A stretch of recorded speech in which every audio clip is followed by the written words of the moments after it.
বন্ধুরা, এই দেখুন, শক্তিশালী রিমেল ঘূর্ণিঝড়ের দাপটে আমার বাড়িতে কি পরিমাণ আম, আমার গাছের গাছ থেকে কি পরিমাণ আম পড়েছে। এই দেখুন, যে সমস্ত কুমড়ো গাছ বা অন্যান্য সবজি গাছগুলি আমি করেছিলাম বন্ধুরা, সমস্ত গাছই হেলে পড়েছে। এই দেখুন, হাওয়ার দাপটে। নিশ্চয়ই আপনাদের অঞ্চলেও এইরকমই দাপটে আপনাদের ক্ষতিগ্রস্ত হয়েছে। আপনাদের বা মাঠে ঘাটে যে ফসল করা হয়েছে, চাষিরা করেছেন, ওনাদেরও কিন্তু প্রচণ্ড পরিমাণে ওনারা ক্ষতিগ্রস্ত হয়েছেন। বন্ধুরা, বিশেষ করে আমাদের উপকূলবর্তী যে সমস্ত এলাকা আছে, গোসাবা, কাকদ্বীপ, সুন্দরবন, বকখালি, সমস্ত অঞ্চলগুলোই কিন্তু ভীষণভাবে ক্ষতিগ্রস্ত হয়েছে।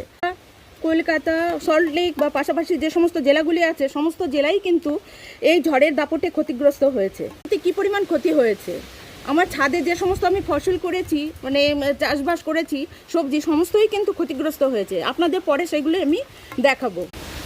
এই দেখুন, এই দেখুন।